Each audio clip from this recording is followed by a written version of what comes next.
mi Ifasola Akanmu ó dìgbére o.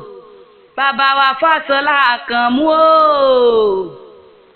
Bàbá wa Motemilawo Ogbomoso. Wọ́n mọ̀ pé ní owó lógún ọdún o. Bárọ̀ má pa erin márọ̀ mọ́rù erin. Èmi ò mọ̀ pé ní owó lógún ọdún. Bàbá wa Ifasola Akanmu lọ. Ọlọ ní kọ̀ọ̀kan òkú ọmọ kó kú lọ́rùn ó dìgbére. Bàbá mi Ifasola Akanmu o.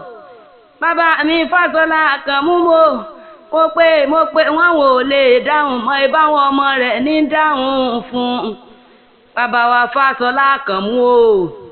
Ọmọ olóje ọmọ odò jẹ́ tó ní ìpẹ̀tù lámèsè mọ́ pàjá fún ọ láwọ̀ jẹ́ tó ń pẹ̀tù tó lò yé arọ́ tíwẹ̀ bí òjò. Òró ni wọ́n fohùn odò fodò. Ebo òró ni wọ́n bodò lódò.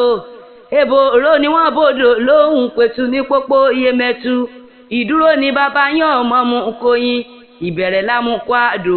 Ìyá ọ̀dá bàbá yín lágbàlẹ̀ múrí ọmọ pítẹ́ ajá. Irọ́ gangan tẹ́ rí ni wọ́n mú wọn. Ọmọ pítẹ́ ajá hàn kí òun pẹ̀tù kàkà kí n láyà kí n sì nẹ̀bì. Kàkà kí n láyà kí n sì nòjọ́ ọmọ pítẹ́ ajá. Bóso pópó lé wọn tọ́ dé kẹfún.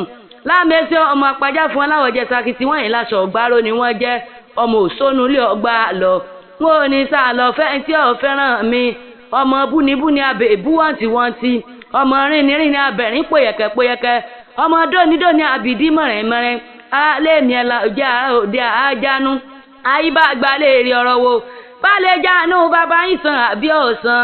Ọmọ tọrọbẹ̀ tọrọbẹ̀ o.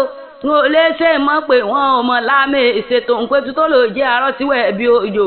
Ebe yìí lọ́mọ olómi tẹ́rẹ̀ ìdí gbẹ̀ngbẹ̀ng. Ibi tẹ́ ẹ wà dé lólómi tútù ẹsẹ̀ òkè.